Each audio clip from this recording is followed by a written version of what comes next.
Au lever d'un soleil impitoyable sur le désert silencieux, cette jeune femme apache pendait encore vivante à une vieille branche tordue, luttant pour retenir un souffle qui s'échappait lentement. Autour d'elle, la terre rougeâtre montrait des traces fraîches de chevaux fuyant vers le nord, indice d'une attaque nocturne brutale. C'est alors qu'un cavalier solitaire, Itan, habitué à la rudesse de la frontière mais non à une cruauté aussi calculée, aperçut leur silhouette vacillante dans la lumière dorée de l'aube. Il accéléra, pressentant qu'il ne s'agissait pas d'un simple règlement de compte, l'arrangement des corps évoquait un avertissement sombre. En les approchant, il comprit qu'elles respiraient encore, et sans hésiter, coupa une corde après l'autre, recueillant dans ses bras des corps épuisés mais décidés à survivre. Le vent semblait l'implorer d'agir plus vite, tandis que des corbeaux observaient la scène comme s'ils jugeaient l'issue de ce sauvetage. En déplaçant les femmes vers l'ombre, Itan remarqua sur le tronc de l'arbre plusieurs symboles gravés. Il les reconnut aussitôt.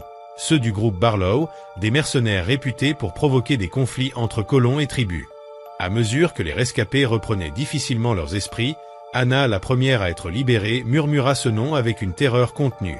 Cela confirma à Itan que l'attaque n'était pas isolée, mais faisait partie d'un plan destiné à rallumer une guerre fragile qui menaçait la région depuis des mois. Comme les pas de chevaux retentissaient au loin, les femmes indiquèrent le nord, d'où les assaillants s'étaient enfuis. Comprenant que le danger revenait, Itan les guida vers un passage rocheux où elles purent se dissimuler. De leur abri, ils virent les Barlow revenir vérifier si leur massacre avait réussi. Le chef, arrogant, annonça qu'il rapporterait que le travail était terminé. Lorsque les cavaliers repartirent, Itan sentit le poids de ce qu'il venait d'assumer. En intervenant, il se retrouvait entraîné dans un conflit capable d'embraser toute la frontière. Les femmes, encore faibles, mais soudées par la survie, l'observaient désormais comme leur unique allié. Anna, d'une voix presque éteinte mais lourde de sens, lui demanda de les aider. Sans poser de questions, il accepta. Ils abandonnèrent cet arbre maudit et avancèrent dans le défilé, conscients que les mercenaires reviendraient. L'ombre d'une guerre imminente planait déjà, mais Itan avait pris sa décision. Protéger celle que tout le monde avait abandonnée, quelles qu'en soient les conséquences. Pescoba, la plus âgée du groupe, intervint avec une sérénité ancestrale et confirma qu'elles avaient vu comment Itan avait risqué sa propre vie pour les couper avant que son souffle ne s'éteigne. Pour elle, ce geste valait plus que n'importe quelle promesse verbale. Le ciel commençait à s'ouvrir entre les feuilles, révélant des étoiles pâles qui illuminaient doucement les visages fatigués. Isan suggéra qu'elles se déplacent avant que l'aube ne révèle leur position, car les hommes qui les avaient attaqués pouvaient être tout près, observant depuis l'obscurité. Même Sonny, toujours marquée au cou, hésita en essayant de se lever. Itan l'aida, rappelant qu'elles devaient garder leur calme et s'entraider, car le chemin vers un endroit sûr serait exigeant et lent. La végétation étouffait leurs pas, Itan les guidait par des sentiers cachés, évitant les zones trop éclairées par la lune, la sensation d'être poursuivi augmentait à chaque grincement lointain, à chaque lueur suspecte entre les arbres. Au loin, un hurlement long et lugubre vibrait dans l'air nocturne, et Winona s'arrêta net, retenant son souffle, craignant que ce ne soient pas des animaux mais des hommes imitant des sons pour les tromper. Itan secoua la tête avec fermeté, assurant qu'il savait distinguer. Le groupe monta sur une élévation où la végétation offrait une meilleure couverture. De là, Itan put observer une partie de la vallée et aperçut une faible fumée, presque imperceptible, montant lentement entre les collines, signe certain d'activité humaine.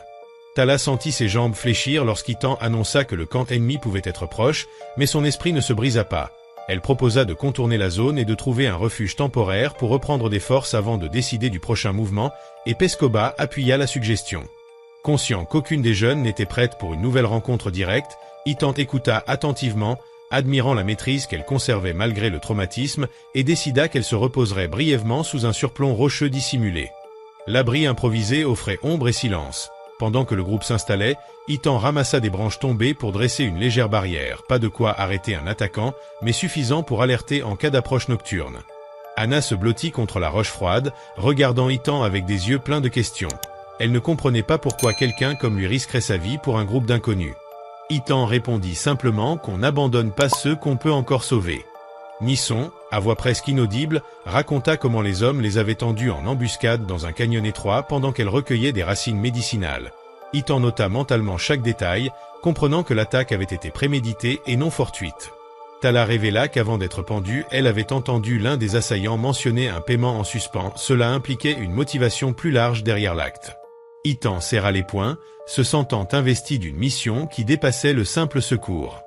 Le vent changea de direction et apporta une odeur lointaine de poudre fraîche. Ethan se redressa instantanément, sans vouloir inquiéter les jeunes filles, mais sachant qu'il fallait se préparer à bouger de nouveau car le danger approchait sans relâche. Winona remarqua la tension dans ses épaules et demanda ce qu'il avait perçu. Ethan expliqua honnêtement qu'un affrontement récent s'était produit à proximité. Si les hommes cherchaient des traces, le groupe ne pouvait rester là longtemps. Pescoba se leva et déclara qu'elles étaient prêtes à avancer, que leur esprit ne serait pas brisé par la souffrance. Ses paroles résonnèrent avec une force inattendue, insufflant du courage aux compagnes. Ethan évalua l'état physique de chacune.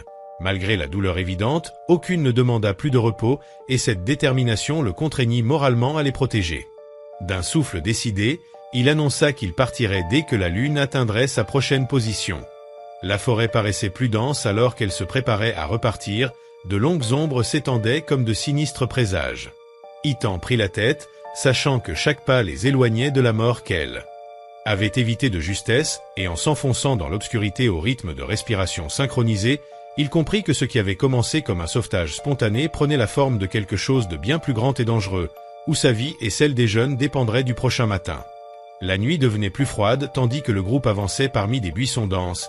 Ethan menait la marche de pas assurés, conscient que chaque minute augmentait le risque d'être traqué. Les 7 jeunes filles le suivaient en silence, se soutenant pour économiser des forces. Un léger brouillard commença à se former sur le sol, captant la lumière de la lune d'un éclat fantomatique. Anna regarda autour d'elle, inquiète de la façon dont la brume semblait bouger comme si elle avait une volonté propre, mais Ethan leur ordonna de garder leur calme. Les grands arbres gémissaient sous le vent, produisant des sons qui pouvaient être confondus avec des murmures lointains. Winona s'arrêta un instant, croyant entendre des voix humaines, et Ethan tourna la tête pour vérifier qu'il ne s'agissait pas d'un ennemi qui s'approchait. En avançant vers une zone plus élevée, Tala ressentit une douleur aiguë au poignet, encore marquée par les cordes. Ethan le remarqua et lui tendit un tissu humide pour soulager la blessure. Elle accepta avec gratitude, tentant de dissimuler sa faiblesse passagère. Pescoba, expérimenté, observait chaque détail et remarqua des empreintes récentes parmi la végétation, trop régulières pour appartenir à des animaux sauvages. Elle fit un signe à Ethan, qui s'agenouilla pour les examiner et confirma qu'elles appartenaient à au moins 3 hommes. La tension monta alors qu'Ethan évaluait la distance probable entre eux et les poursuivants et expliqua qu'il fallait changer de direction avant que le groupe ennemi ne les rattrape. Les jeunes acceptèrent sans discuter. Conscient de la gravité de la situation, le ciel se couvrit et cacha la lune sous un épais voile. L'obscurité s'épaissit et rendit plus difficile la distinction des sentiers sûrs. Ethan s'appuya sur sa mémoire du terrain et les guida jusqu'à un ruisseau entre des rochers escarpés. En arrivant, Anna glissa sur une pierre humide, mais Ethan la retint avant qu'elle ne tombe dans l'eau. Sa respiration s'accéléra, et un instant, elle se souvint de la sensation d'étouffement quand elle avait été pendue. Ethan la rassura d'une voix basse, assurant que rien ne lui arriverait. Anna acquiesça et le groupe traversa le ruisseau en silence, ne mouillant que les bottes pour ne pas laisser de traces nettes. Sonny indiqua une petite caverne dissimulée derrière des buissons. Elle paraissait assez profonde pour servir d'abri temporaire. Ethan examina prudemment l'entrée et, une fois sûr, ordonna d'y entrer quelques minutes pour se reposer. Dans la caverne, la température monta légèrement. L'écho de leurs gestes créait une atmosphère inquiétante mais procurait aussi un sentiment de protection. Les jeunes s'installèrent au sol, cherchant à reprendre leur souffle tout en restant vigilantes. Tala regarda Ethan pendant qu'il inspectait son fusil. Elle voulait lui demander pourquoi il avait pris tant de risques pour elle, mais la réponse était dans ses actes. Anna remarqua qu'Ethan scrutait les bords de la caverne comme s'il cherchait une sortie de secours. Elle comprit qu'il ne faisait pas confiance au hasard, mais à une préparation constante, ce qui renforça son sentiment de sécurité malgré le danger ambiant. Pescoba commença à raconter comment les assaillants étaient apparus sans prévenir, se déplaçant avec une précision militaire. Ethan écouta attentivement, comprenant que l'ennemi n'agissait pas sur un coup de tête mais avec un but précis dans la violence infligée aux jeunes filles. Winona ajouta avoir entendu le nom d'un homme, Carvey, qui semblait diriger l'embuscade. Ethan fronça les sourcils en entendant ce nom. Carvey était réputé pour sa cruauté et pour accepter des boulots clandestins que d'autres refusaient par peur ou par principe. La mention de Carvey changea l'atmosphère de la caverne. Ethan savait qu'affronter cet homme serait difficile, mais il comprit qu'il ne pouvait laisser les jeunes retomber entre ses mains. La responsabilité lui incombait désormais. Un bruit lointain résonna à l'entrée de la caverne, semblable au craquement de branchages foulés. Ethan leva la main et ordonna le silence immédiat. Les 7 jeunes retenaient leur souffle. Après des instants d'une tension insoutenable, le bruit cessa. Itan jugea trop risqué de rester et demanda au groupe de se préparer à sortir immédiatement avant que les pisteurs ne localisent leur position exacte. En quittant la caverne, l'air frais les frappa de plein fouet. L'obscurité restait dense, mais la brise portait l'odeur de terre fraîchement remuée, signe d'hommes se mouvant à proximité. Anna serra la main de Nisson, exprimant sa peur silencieuse. Itan observa ce geste d'union et sut que, malgré le traumatisme, les jeunes conservaient un lien solide qui les aiderait à tenir. Cet esprit leur serait vital pour la suite. Le groupe gravit une colline d'où ils purent mieux voir la vallée, et Itan expliqua qu'il fallait trouver un point stratégique avant l'aube pour éviter une embuscade. La fatigue était manifeste, mais personne ne protesta. En montant, Tala sentit une mêlée de peur et de détermination, se rappelant la corde serrée autour de sa gorge et jurant de ne plus rester sans défense. Itan s'arrêta au sommet et scruta les environs avec un regard calculateur.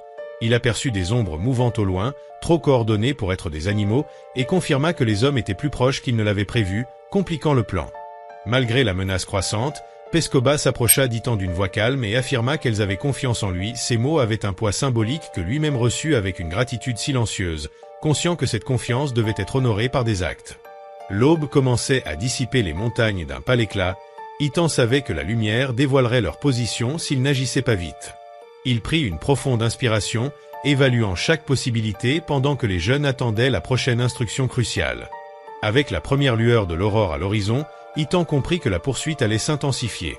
Cette matinée déciderait s'il survivrait ou retomberait entre les mains de l'ennemi, qui ne tolérerait pas qu'il reste libre. À peine l'aurore éclairait elle les nuages, qu'Itan ordonna au groupe de descendre par le flanc caché de la colline, conscient que les hommes de Carvé étaient à proximité. Profitant de la lumière naissante, le groupe avançait en suivant les traces laissées dans le sol humide, progressant avec une précision épuisée mais disciplinée. Anna, souffrant encore de la hanche, s'appuyait sur un tronc avec l'aide patiente d'Itan, qui veillait à effacer tout signe de passage. À l'horizon, elle crut voir des silhouettes bouger et Itan confirma que les pisteurs se rapprochaient bien plus vite que prévu, ce qui les força à accélérer avant que la végétation clairsemée ne les expose davantage. Itan choisit un sentier étroit bordé de parois rocheuses, dangereux, mais offrant une couverture naturelle à laquelle toutes se fièrent sans protester. Tala, encore meurtri par la corde qui avait marqué son cou, revivait le rire cruel de Carvé lorsqu'on l'avait suspendu, ce qui renforçait sa volonté de survivre. Le chemin sinueux les obligeait à se soutenir mutuellement, surtout lorsque le terrain devenait traître, tandis qu'Itan sondait constamment l'avant, sensible aux odeurs de terre remuée révélant des mouvements proches. Arrivé à une bifurcation entre un vallon couvert et un plateau dégagé, le groupe décida de suivre l'avis d'Itan, monter, afin de repérer tout mouvement ennemi malgré la fatigue qui les écrasait. Le soleil colorait les rochers lorsqu'ils atteignirent le sommet, et Itan distingua dans les ombres 3 pisteurs avançant méthodiquement. Leur répit serait bref. Il montra un ensemble de roches à l'ouest où elles pourraient se dissimuler le temps d'élaborer un nouveau plan. Là, dans la fraîcheur silencieuse du refuge improvisé, il expliqua qu'un repos prolongé était impossible. Les hommes de Carvé ne stopperaient pas leur traque.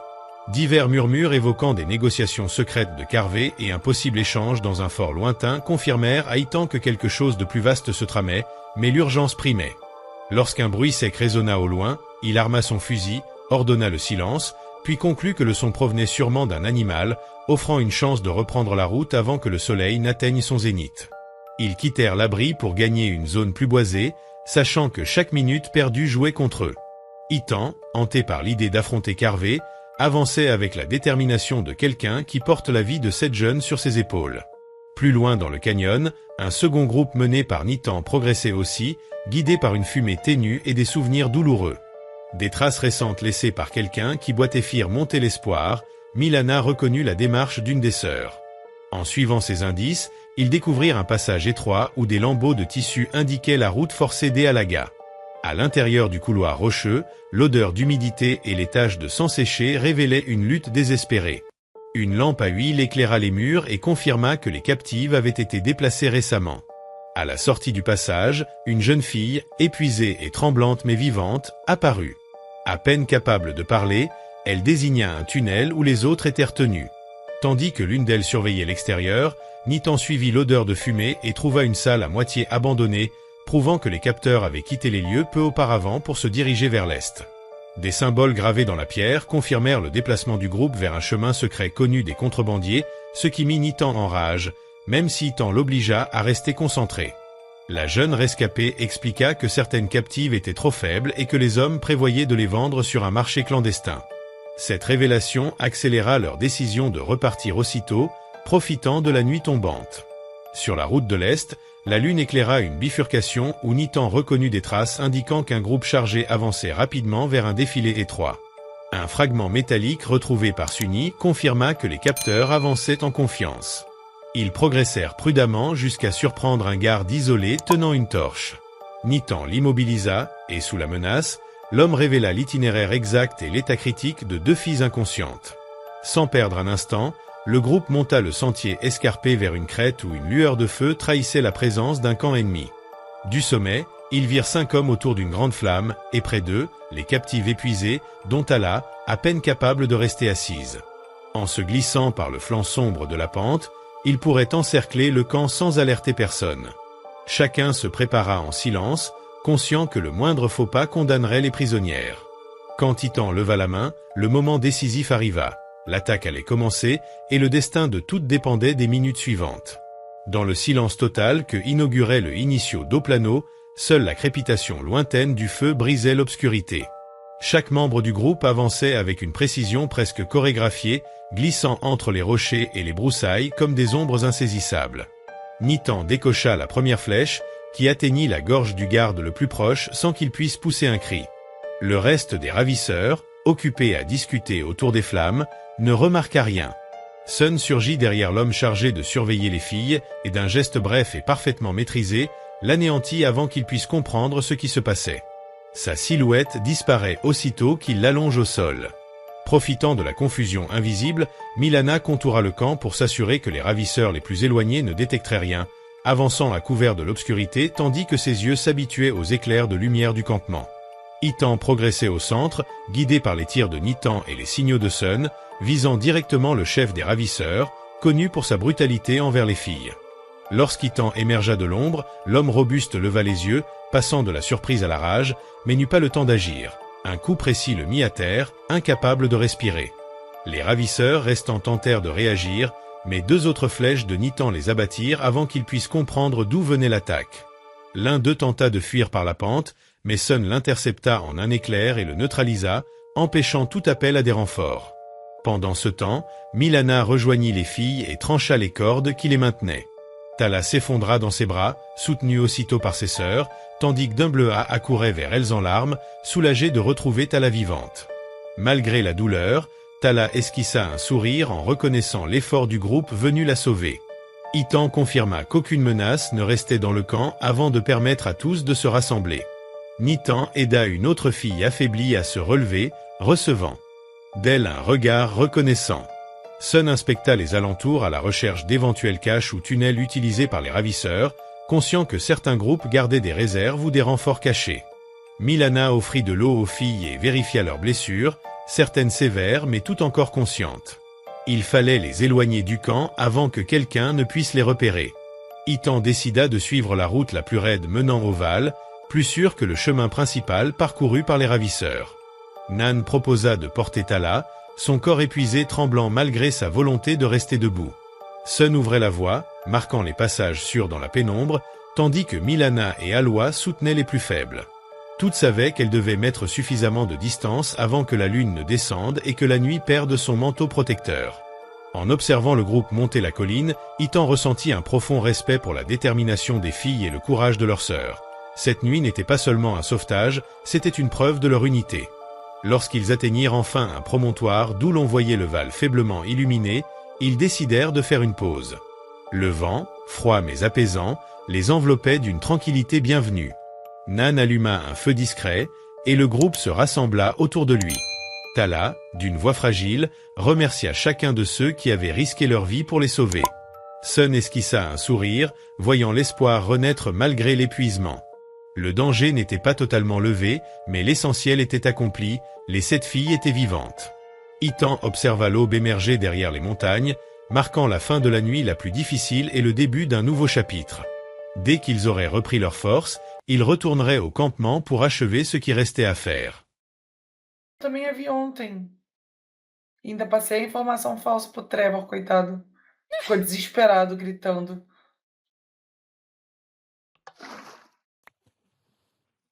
Caralho, mano. Peguei um botão aqui, ó. Põe o botão aqui em cima de novo, também.